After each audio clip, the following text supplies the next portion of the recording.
Long ago, the lands were untamed and roamed by legendary adventurers. But villainy ran rampant, and in time, even the most stalwart heroes fell.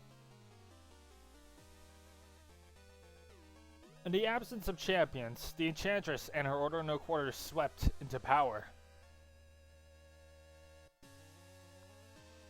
Unbeknownst to everyone, the maniacal alchemist Pelagonite had plans of his own.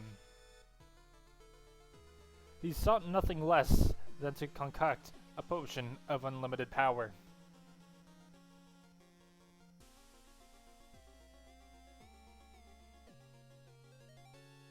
A draught so fiendishly potent that nothing he desired would be out of his reach.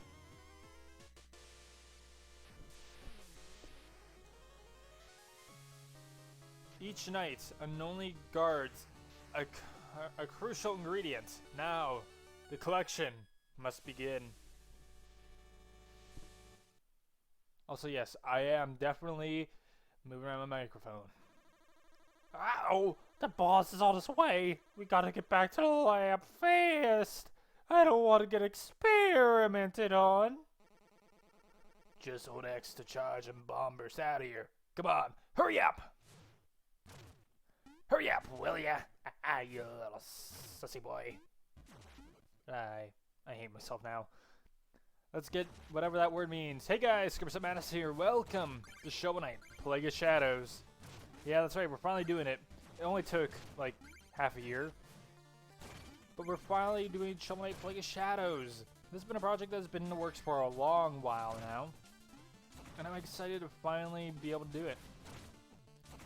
I've been mostly waiting to do this project because I've been waiting to get an emulator.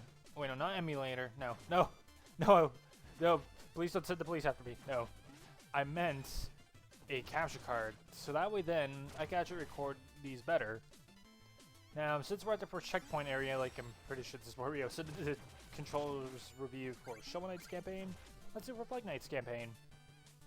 There are a few different buttons here. Of course, we could jump, but now with Plague Knight's campaign, we could do a double jump. Hey, you may be thinking, I don't like going high. Well, we got a bomb burst. You can technically do these infinitely. It's just that you'll need to probably stall in the air a little bit to be able to actually like make it a very good stall. But also, let's first introduce you guys to a brand new thing here. The health tonics. A full bag of tonics to upgrade your max health. Just open the menu and drink them down. I should probably also say, yes, you're able to bomb burst by holding X.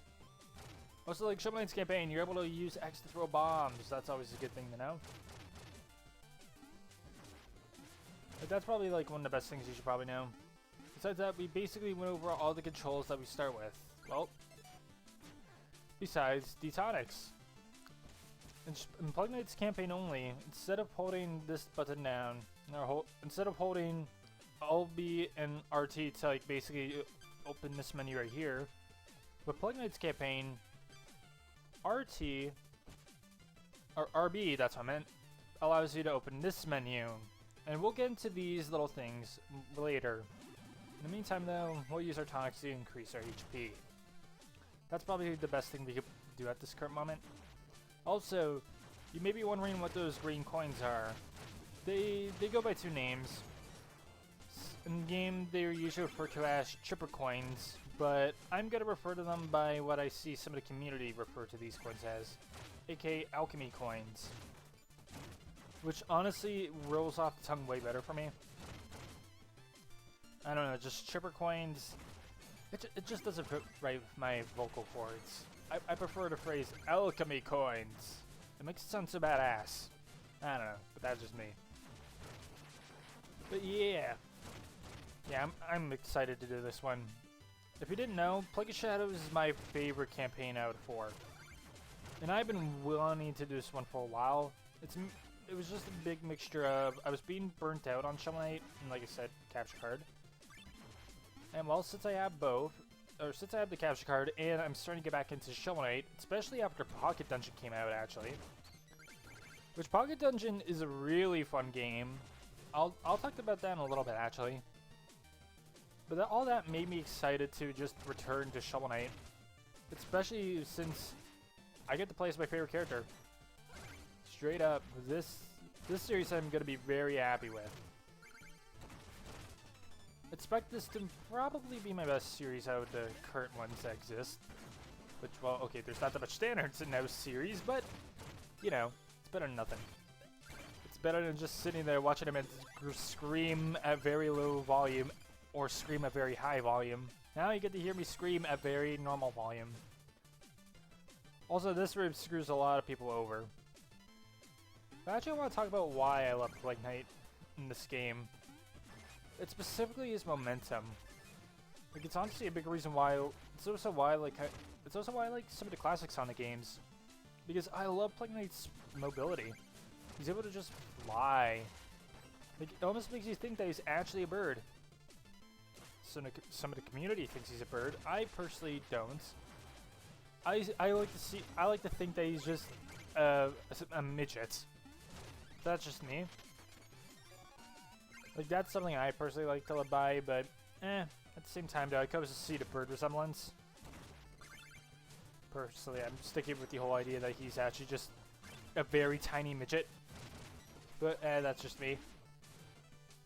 Actually, I think about it, I forget, is he taller than Shovel Knight? Because if he is, that could really just speak some things for some of the other characters' heights. Especially compared to Shovel Knight to how he is in that one fighting game. I forget what it was called. Like, but Shovel Knight appears in a fighting game alongside Isaac from The Binding of Isaac and the kid from Cave Story. But anyway, if Shovel Knight's that big, how big does that make some of the other characters in this game?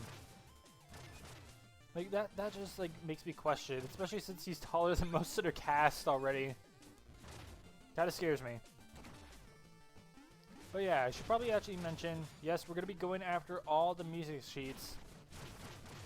But you already know where they are, probably, if you watch the Shovel Knight playthrough. Which I'd probably recommend you don't, but at the same time, though, I want the views, so it's up to you. But anyway, yeah, in every stage there are 30 alchemy coins, or at least like in every main stage. You know, like the boss stages, the Tower of Fate stuff. Yeah, all that stuff, all those have 30. Some of the other stages will have mixed amounts as well. I believe the total is 240 or something. I forget. All I know is that there's a huge total. Also, we have to get the last 2 alchemy coins right here, and then we get to go on to the boss fight. Now, one more thing that I want to mention is how recording is going to be working. It's going to be a similar style to like, probably something like a Death Road to Canada was recorded, actually. Where I sit down and do a long setting of, like, 3 to 4 stages, and then I upload them to YouTube. That basically is what this is going to be like. Listen to me, Magicist. I know you're aiding him in his quest for the ultimate potion. Ultimate what? I haven't seen him since he fled to join the Order in a Quarter. Ah, alchemical trickery. You can't fool me. I know his plans to use the potion to belittle you. Wait, me? Are you waiting? Oh, so it's coming. Oh, it's the panicky pushover. Is winning the Magicist's heart worth betraying your allies? I almost said the Enchantress's. Oh God. Where in the world did you hear that? And I know how you plan to gather the ingredients. I don't think there's worse than the deranged alchemist is a traitor. Do what you will with the order, but none threaten the Enchantress, and live! Steal thy shovel, and whatnot. But yeah, this is Black Knight. It's expected to say this a lot with all the bosses, but he's basically the same. AKA, he's a big pushover in the first fight. Actually, there are only a few things that are different here. But at the same time, though, this campaign has my favorite storyline, so it definitely feels like something I have to do. But yeah, I was considering doing this whole, I guess, campaign alongside Shovel Knight's campaign, but in the end I chose not to. Oh, so we defeated Black Knight. And now we're going to go on to, well, the next episode. I'm not going to be doing normal outros this time because, well, yeah, this is all be recording at the same time, so it'll be awkward to just say multiple outros and multiple intros. So yeah, let's continue.